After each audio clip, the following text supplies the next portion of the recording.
Before the Rising, I never felt like comfortable opening up, but like when everybody else around you is expressing themselves, like African American grown men are opening up, it makes you want to open up. You feel safe, you feel comfortable. So when he made a connection with his assigned mentor right away, I remember he he hung up the phone after their first phone call, and he said, "That is the most kind and understanding person I've ever met." Knowing that he's attending Rising sessions or making these connections with peers and mentors, I feel like I can breathe a bit. You always want to be able to make the impact in somebody's life.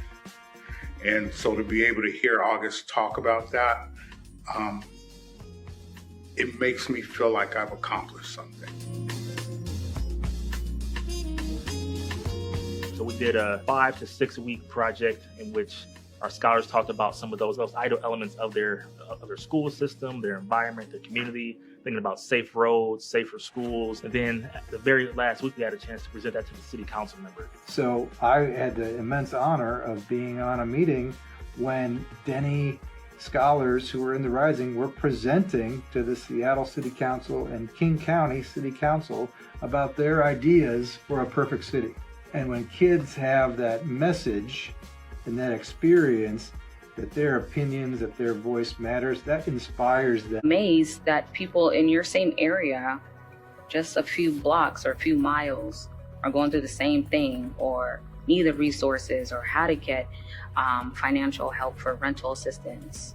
It's amazing that you don't feel alone. See that they have a bigger purpose in life. That's why programs like Seattle Cares and National Cares and all the Cares affiliates across the country are so important. On our youth, which is great, but it's also focusing on us, the adults, because if we're not good, how can we help the youth? It's not just all about us, like they're going through stuff too, and they're like feeling the same pain when we're talking about George Floyd or something. When the George Floyd situation happened initially, we said, we can't do business as usual. We need to have a conversation about this because we know that everyone's thinking about it, not just the mentors, but the kids.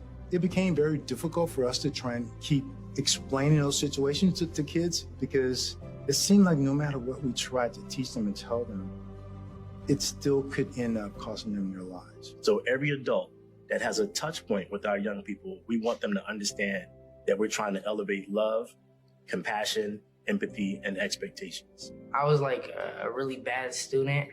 I was like one of the worst students in math in 5th grade. And then in the Rising program, all my grades started picking up. Like I remember my math teachers in middle school, they would call me like the success story because I used to like on my test, I would get like B's and A's in 6th grade, 7th grade, straight A's, and 8th grade I got like straight A's. So I thought that was big, and yeah.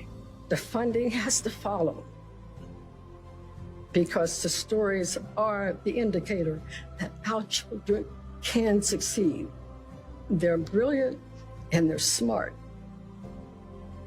And it takes all of us coming together as National Cares is doing.